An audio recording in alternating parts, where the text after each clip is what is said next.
Hiriyoota ishee bira deemtee jaalallee ishee akka kanatti faarsiteen ofii ishee osoo hin hambisiiniis hin jechuu kooti. Afaan isaa dhungannaatti baay'ee minyaawaadha jette. Inni karaa hunda nama mararaa. Yaa intaloota Yerusaalem isa kana michuun koo isa kana firri koo jette. Kana qofa jettee hin callisne. Ofii ishees isaaf baay'ee ol of kaastee dubbachuu eegalte. Ani masaraadha jette. Harmi kiyyas riqa fakkaataa jette. Fuula jaalallee koo duratti kanaafan jaallatamee jettee itti dubbachuu eegalte. Sin ajaa'ibu.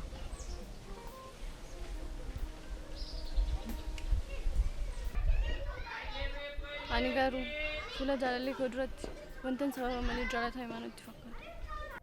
Simbo maaloo anaaf dubartii hamtuu hin ta'in. Dubartii ishee garaan koo jaallatu isheen gaafa dadhabu biratti boqodhu.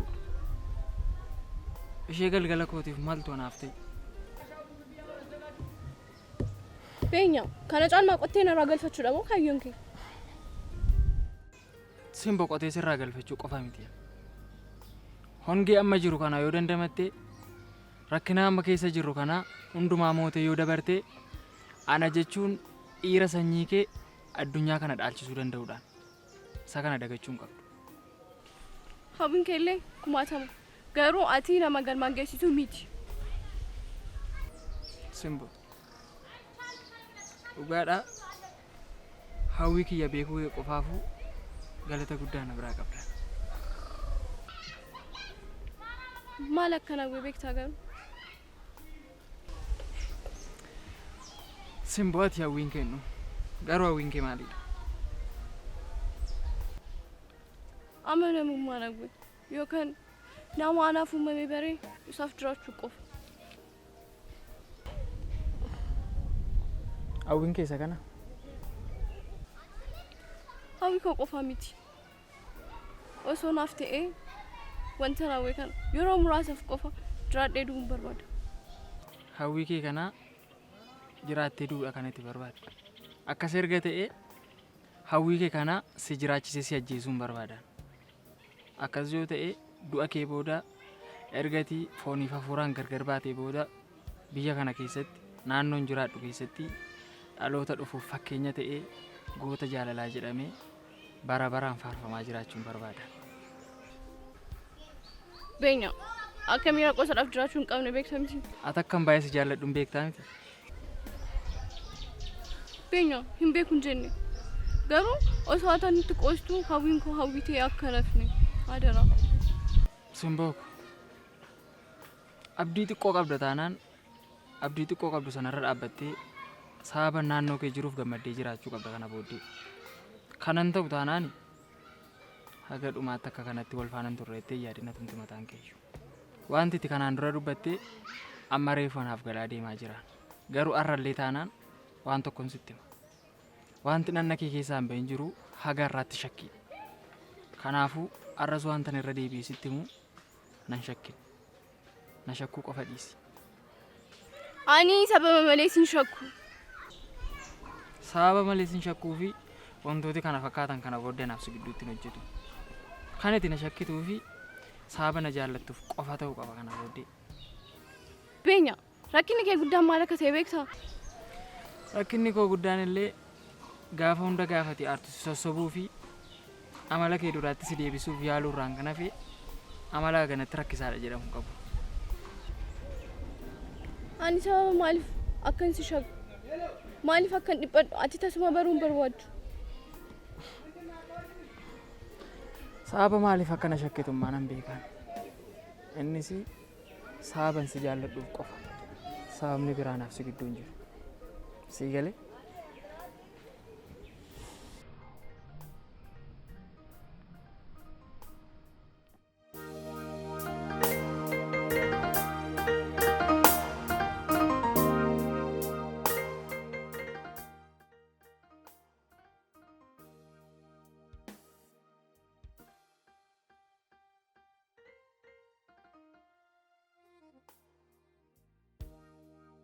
Hal tokko qofa naasofsiisi. Maaliif na hordoftaa? Maal goonaan jettaa? Maal akkasiin jedhin? Ana irrallee taanaan si hordofaan jiru. Wanti sirraan barbaadu waan tokko qofa. Maaltu gara koo si ergee maal gooyinaan jetta? Wanti sirraan barbaadu si wajjin wal baruu qofa. Dhagaa kanaan mataa kee iddoo lama osoo hin baasin na duraa sokke. Yoo barbaadde bakka dhibbatti baasuu dandeecha. Dhiirri sodaatu. Si gateen deema.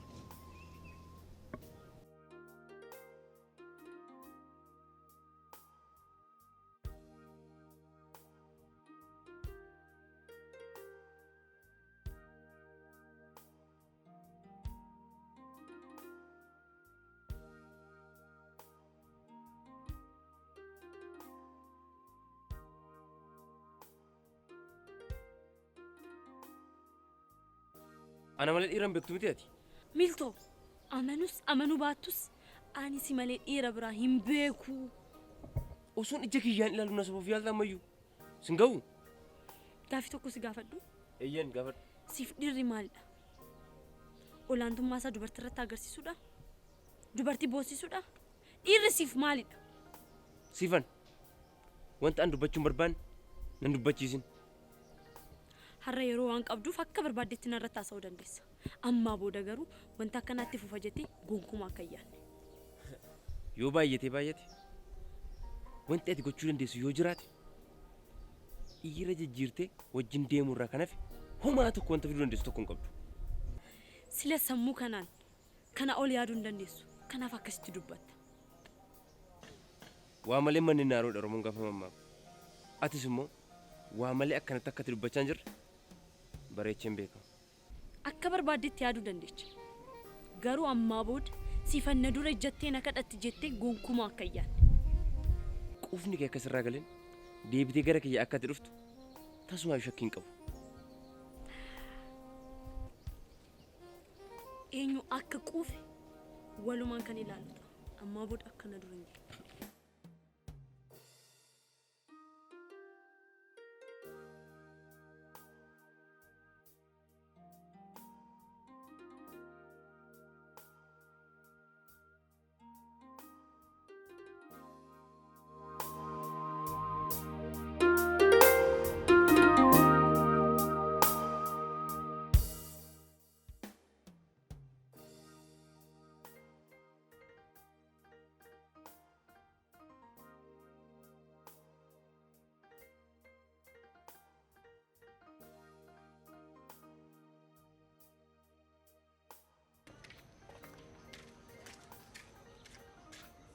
Fageenyarra dhaabadheen si ilaalaa ture. Nama baay'ee rakkateeru natti fakkaannaan hin dhufe gara kee. Homaan taane Waaqayyoof haa galatamu nagaa kooti. Maaliif sobdu? Homaanaaf gochuu waan hin dandeenyeef. Tarii maaltu beekaa? Ankara diimaa ta'us rakkoo kee kana si gargaaruu hin danda'a akka tasa. Meebii anatu gargaarsa namaan barbaadu ta'a akka. Biyya keenya kanatti waan baratame tokkotu jiraan. Ati rakkattee karaa gubbaa taa'aa jirta. Shamara. Namni hunduu akkasitti callisee si bira darbe ta'uu danda'a. Kana gidduutti miidhamuu dandeessa. Wanti biyya keenya keessatti baratan immoo erga namni rakkatee erga namni miidhamee nama gargaaru malee utuu namni tokko miidhamee yookiin rakkatee namni gaafatu hin jiru. Inni kun siif amala ta'uu danda'a. An garuu wantan si gargaaruu danda'u yoo jiraate jedheen kan dhufee cina kee ta'e. Dhuguma rakkinni kiyya sitti dhaga'ameeti moo miidhagina kiyya kanatu si boojee na gaafachuu dhufte? Garuu waan haasaa jirtu kana ni beektaati. Bakkee namaa qofa ilaaltanii gortanii gaafachuun amala keessan jedheeti. Waa tokko sitti immoo rakkina kee si gaafachuufan dhufee as bira taa'ee si waliin haasee yeroo koo gubaa jira. Kun garuu siif galaa hin jiru siif. Ammallee taanaan dhiirri si bira taa'ee rakkina kee si gaafachaa jiruu fi dhiirrati kanaan dura beektee akkasitti natti haasaa jirtu garaa garaa. Ani akka dhiirota kaanii miti jechuu keeti? Ani obboleettii ko. Amma kanaa natti toleen naan taa'ee si wajjin haasaa hin jiru. Iddoo hongee dhimma koo baadhu hedduun qaba. Garuu rakkina kee kanatti furmaata siin kennaa. Wanti si gargaaru jiraa. Nama miidhamte fakkaannaa hin dhufee cina kee akkasitti hin ta'e. Garuu ati gadditi irra jirtu fakkaataan dubbannaa keetii garaa garaa. Rakkoon koo aariidha. Aariitu na fide asitti na teechise malee rakkoo biraa qabaadhee miti. Maaliif aartaati? Umurii kanatti wanta amma kana siyaarsi karaa irratti si baasu maaludha? Amma na dhiisime guyyaa biraan sitti himu.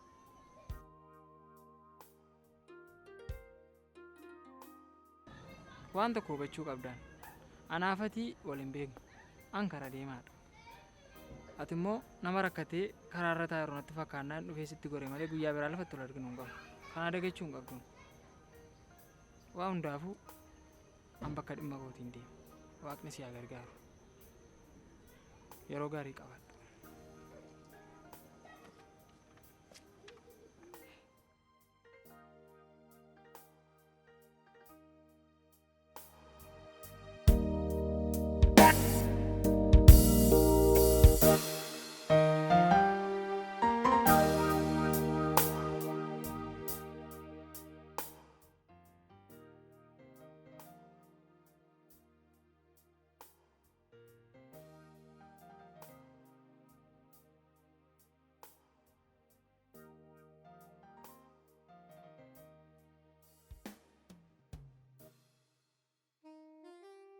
Qashti, come? Kottu maan sodaatiin. Gaafan akkasumas ilaalu baay'ee qashtiidha. Maaliif waliin barru? Achi booda Isa dhufu tilmaamu si dhibee moo? lakkoofsa bilbilaa kan koo barbaadde amma akkas taatan kee Isa booda qashtii. walitti bilbila kan Come? Gaafi tokko si gaafadhu. Macaafni qulqulluu maal akka jedhu beektaa? wal jaaladha. Sirriidha. Garuu Waaqayyoon rule number 1 jedhee dhiirotaaf kan ka'e jira. Dafqa qiyyaadha. Wanti ati jechuu barbaadde naaf hin galle darbee ammoo baay'ee jijjiiraa jirta. Qashtii koo ilaali. Naannoo kana hin argitamti. Diinota baay'een qaba. Bareedduu akka kiyyoo argan jechaadha. Na jala nyaatu. Isaaf hin jarjaraan jira. Kanaaf battala qabattee teessaa? Maalidha moo battalli? Battalan beektu? Har'an sirraan dhagee maalidha? Eega battalan beekni ati dhiira bu'aa qabu miti. Yeroo konkoo guddeef baay'ee dhifama. Yaa Waaqa ko, hanga har'a dubartii dubbisuudhaaf yaalii guddaa taasiseen jira. Akka har'aa garuu dubartii banamtu argee hin beeku. Galata kee Waaqa ko, galata kee. Ayi! Silaa dubbannaan kan kee waan ittiin tolleef akkas hin jedhu. Dhifama baay'ee.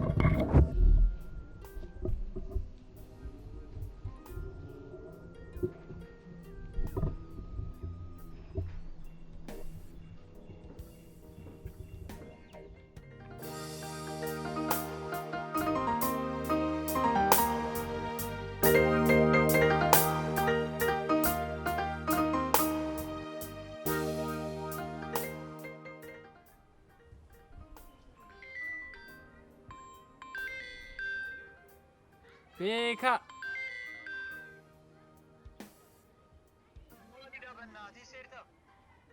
Eessa jirta? Maal jechuu? Maaltu si hafe? Kunoo karra keenya biran jira. Iddoo karraa sanan jira. Kottu. As dhaabattee natti bilbilta moo? Kottu bakka. Ashi.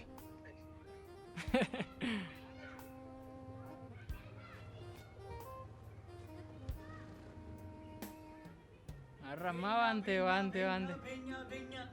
Arrammaa waan ta'e argatteetta. Argachuu qofaree. Maal? Argachuu qofaree wannaa. Are nan ta'a.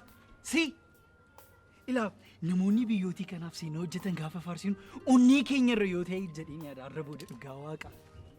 Maal argatte har'a? Si guyyaa baay'ee jilbifachuun, guyyaa baay'ee tuffatamuun, arrabsamuun bakka galma kee akkasiin hanqisni ni beekta garuu. Kana wallaalee miti beeka. Maaliif garuu har'a wanti taasaa jirtu walumaa gala naa galaa hin jiru. Qomoo warra nu tuffatanii fakkaatti isaanii si bakka isaan nuuf jecha dhaabbatanitti biraa gannii sokkineera. Waaqaaf galataa ta'u. Wanti taasaa jirtu naa galuu baatus tole jedhee fudhadhu malee kan biraa na Fudhachuu qabdaa. Si karaa gubbaattan isheen arge. Ulaa barruu gaafan jedhu baay'uma gammadde. Ani osoo hin taane isheetu na gaafate natti fakkaata iyyuu. Beeka. Qooy hin finne. Gaafan akkasumaan yaadu dhiirri yoo boone dubartiin jaalalaaf akka bitamtuun baradheera. Beeka. Onneen dubartootaa akka onnee dhiiraa miti. Yeroo tokkotti nama hedduu jaallachuu danda'u. Jaalalaaf bitamuun tasuma isaan bira hin jiru. Kana yoomillee taanaan dagachuu hin qabdu. Waanan yeroo hundaa irra deddeebi'ee sitti himachuudha. Beenyaa. Si har amantus amanuu baattus seenaa hojjedheera. Period. Garuu waan tokko hin dagatin. Amma kun filosoofii kee kana jalqabuuf miti. Maaloo beenyaa maaloo dhiisi. Obboleettiin kee haadhoomti kee dhiira akka keetii jaallattee dhiirra akka keetii ishee boossisee kaayyoo ishee dagachiisee amilee ishee cabsee obboleettii kee jaan arguun barbaadda. Waan hin taane waan walitti hin dhufne maaliif haasuuf taati? Agartee miidhama obboleettii kee irraa akka gahu hin barbaanne dubartoota biraarra geessisuuf deemaa jirta. Isa dhiisi. Gaafii tokko qofa si gaafadhu. Maal? Isa qofa naa deebisi. Akkan mataan ol qabadhee deemuun barbaaddu miti ati. Mataa kee kan ol qabattee deemuu dandeessu iddoo biraa dhiisi. Naannoma kanatti mataa kee ol qabattee deemuudhaa fi namoota si caalan kabajuu qabda. Ijoollee isaanii kabajuu qabda. Hiriyaa obboleettii keetii kabajuu qabda. Kana ta'uu baannaan nama biratti kabajan argattu. Dubartoota amma bira jettu kana birattis jaalaladhaan argachuu hin dandeessu. Kana yoomuu dagachuu hin qabdu. Sii galee? Si. Kun ani koo bakka si wajjin haasa'u dadhabbii qofa. Jechuun? Amma dhiisi bakka. Amma kun osoo nagaa siin gaafatiin oduu koo bakka jalqabe miti. Inni mala keeti. Haasaa kee dursita malee nagaadhaa dursa laattee bitta silas. Isa dhiisi bakka. Nagaadhaa miti har'a gaara. Nagaadhaati. Baay'ee qoostaati. An baay'ee dadhabeera. Bakka wayii deemne natti tola. Achumaan hiriyaa koo argachuun barbaada. Simboosiin jechuu godha. Bakka arxibii deemnu. Isa dursa garuu simboo argachuun godha. Simboo bannaa kootu kee.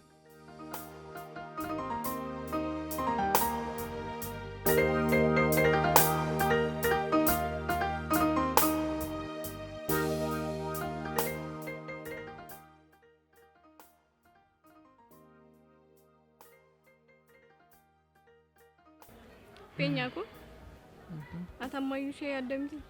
Ishee kam? Ishee si jibbite. Ishee si gante. Anaaf dabarsitee si gante. Ishee isaan.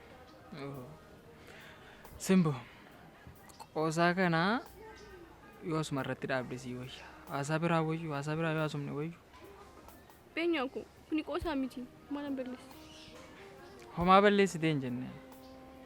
Garuu dubbiin akkanaa naaf si gidduutti waan barbaachisu natti hin fakkaatu. Booddee kan mufatu suma mataa keedha. Kana beekuu qabda. Tole. Haa ta'u. Garuu akka callistuuf miti. Kana beekuu qabda. Ani garuu ajaja kee kuttee callisee hin jira. Callisuun gaariidha. Sammaa dhugaa kee jette. Haasaa waa hin baafne haasofne. Atis gadditee anis muufadhee galgala irra gargar ba'uu keenyarraa haasaa waa hin baasnerraa ammoo akaarnee qusachuu qabna. Sii galee? Eeyyee. Akkasii.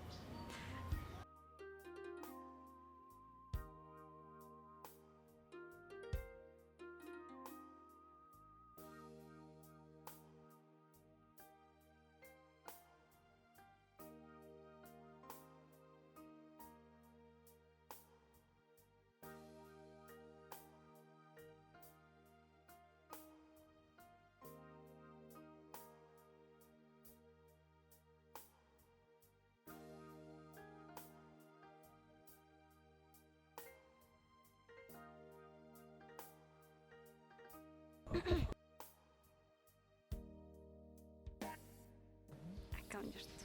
Tasan isin argee dhufe. Akkam. Nagaa galata waaqa akkamatti fayyaa keedha. Qofaa kee bakka kana maal goota? Iddoo kana gaafa qobummaan natti dhaga'amu gaafa kitaaba dubbisu nan dhufa. darbe. Akkas taanaan gaariidha. Haa ta'u yeroo biraa dhuftu na dubbisi. Ammaaf garuu baay baay.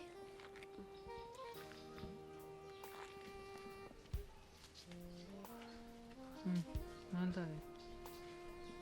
Homa. Simboo akkasumi.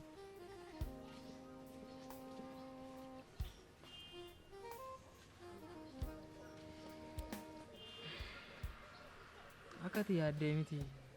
Kanaan dura ol beekna ishee wajjin. Akkasii miti. Sanaaf akkas dhaabattee sitti haasofti qaba.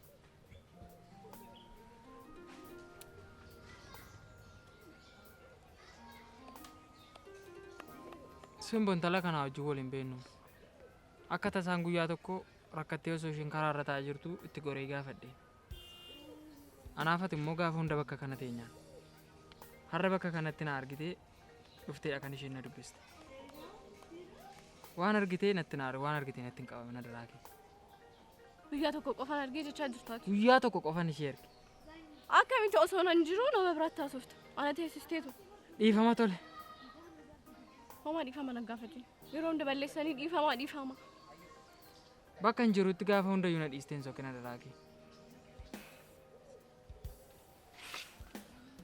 Simboo. Beenyaa nadhi.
Akkan dogongoree nan beeka.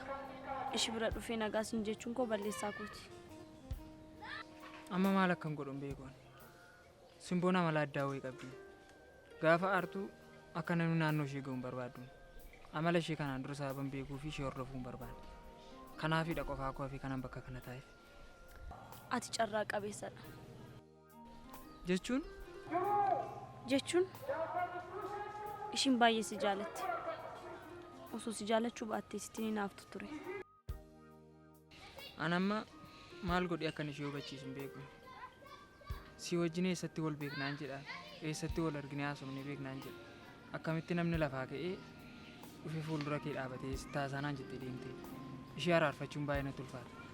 Maal akkan godhu hin beeku. Ani sin araarsuu hin danda'a. Akkamittiin araarsuu dandeessa? Dubartiin falan dhabdu. Isaanaaf dhiisi. Simbooni dubartii akka ati yaaddu sanaa miti. Waan salphaadhaanii waan tole jettu natti hin fakkaatu. Baay'ee sodaadheera. Atumti qofti eeyyama kee naa laadhu malee isaanaaf dhiisi rakkoo hin qabu. Maal akka yaaddee an beekuu baadhusi yoo nu araarsite karati nu araarsitu ammas beekuu baadhus tole rakkoo hin qabu. Garuu amma bakka wayii deemuu hin qaban. Yoon danda'ee bilbilaan ishee argadhee isa dura ishee haasofsiisuu hin qabu. Ati kitaaba kee dubbisi. Waan na hubatteef waan hundaafuu galatoomi. Nagaatti.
Siifan.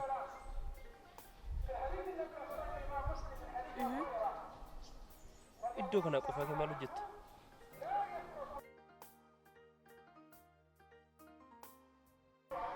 Qophaa kun jiru. As keessa namoota irraa barachuu danda'u baay'eetu jira. Kanaafuu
ani guyyaa kee biratti kabaja sun dhorkodhu jedheen akka kanatti taasaa malee anaan waayyuu akkuma isaa.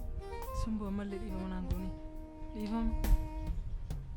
Beenya karaa gubbaa irratti walitti deddeebisuun hin barbaachisu. Kanaafuu amma yeroodhaan narraa fagaadhu. Sirraa fagaachuu sirraan fagaadha sin. Garuu saabaan baay'ee si yaadeef na waliin dhaabattee asufuu keetiif galatoomii garuu ammallee nagaa sitti dhaamsi gaggeessuu barbaada. Tole har'aa hin dandeessu.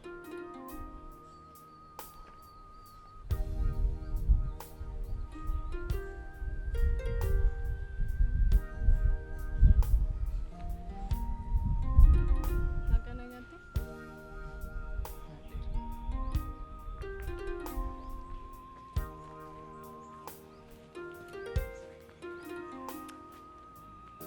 Ishee laayini.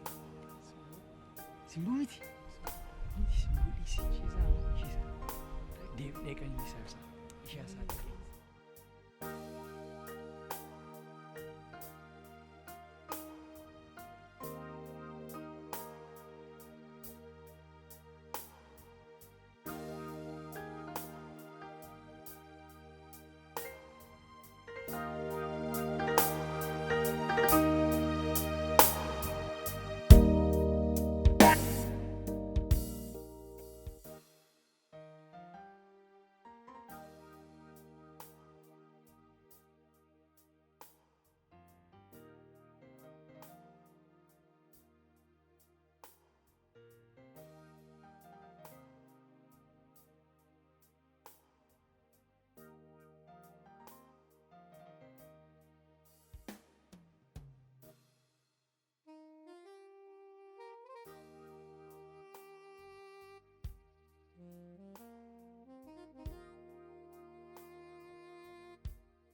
Simboo har'allee dhiifama naaf hin goone. Yoo balleessaa kee amante qofa. Balleessaa koo kana caalaan akkamittan amana. Bilbila siif bilbilee yeroo dheeraa haasofnee turre. Akkan dogongoree sirra deddeebi'ee sitti himeen ture. Ati garuu akka ati dhiifama naaf hin goone kanan irratti baree amma gaafa dhuftee osoo natti maramte nagaa nan gaafatin kan itti teesse. Kana caalaa balleessaa koo akkamitti amana. Akkasii. Simboo tole maal godhu an kana caalaa yoo maal godhee fuulli kee ifaa ta'e natti argama. Beenya gaafa ofii keetiin mari'atti kootu. Simboo akka ati na dhiistee deemuun barbaadee miti. Ko kanaafuu maaf na aarsitaa? Dhiifama naaf godhe. Dhiifama naaf godhe.